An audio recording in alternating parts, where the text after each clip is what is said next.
V এর আসল নাম কিম তাহায়ুং। ভি 30 ডিসেম্বর 1995 সাউথ কোরিয়ার ডায়েগু শহরে একটি কৃষক পরিবারে জন্মগ্রহণ করে।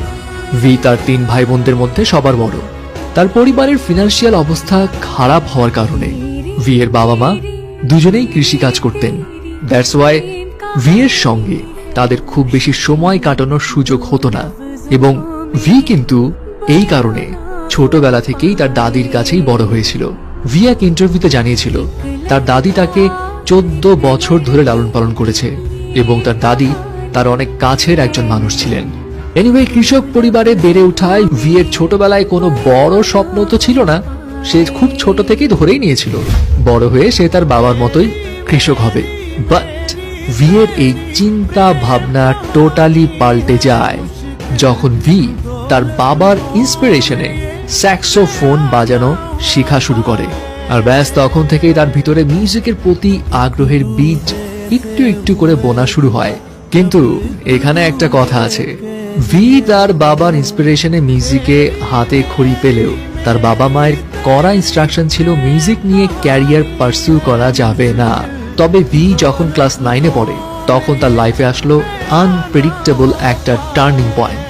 ভি যখন 9th গ্রেডে তখন সে তার বন্ধুকে সঙ্গ দেওয়ার জন্য biggest talent agency big hit এন্টারটেইনমেন্টের অডিশনে গিয়েছিল।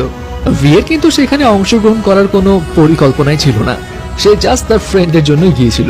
কিন্তু হঠাৎ করে বিগ হিট এন্টারটেইনমেন্টের একজন সদস্য ভি কে ওই শোতে পার্টিসিপেট করতে বলে। ভি অংশগ্রহণও করে। সারপ্রাইজিং বিষয় হচ্ছে, যেই মানুষটার পার্টিসিপেট করার কোনো প্ল্যানই ছিল না সেই মানুষটাই একমাত্র পুরো শহর জুড়ে সিলেক্ট হলো। ব্যাস এরপর আর কি, ভি তার বাসায় তার বাবা মাকে সামহাউ বুঝিয়ে শুনিয়ে ট্রেনিং ক্যাম্পে যাওয়ার জন্য পারমিশন নিল। কিন্তু আমরা তো জানি কে পপ ইন্ডাস্ট্রিতে নিজেকে প্রুভ করতে হলে ট্রেনি পিরিয়ডটা কতটা কঠিন হয়। অ্যান্ড অন্যান্যদের মতো ভি কেও খুব সকালে উঠে দিনে 12 থেকে 15 ঘন্টা প্র্যাকটিস করতে হতো। খাওয়া দাওয়ার স্ট্রিক্ট ডায়েট ফলো করতে হতো। ফ্যামিলির সঙ্গে যোগাযোগও ছিল লিমিটেড। এবং ট্রেনিং এর এই কঠিন পরিস্থিতি দেখে ভি এক পর্যায়ে ডিসাইড করে নিয়েছিল সে গিভ আপ করে ফেলবে। ভি এক ইন্টারভিউতে জানিয়েছিল সে তার বাবাকে এক রাতে কল করে কান্নাকাটি করেছিল এবং জানিয়েছিল সে ফিরে আসতে চায়।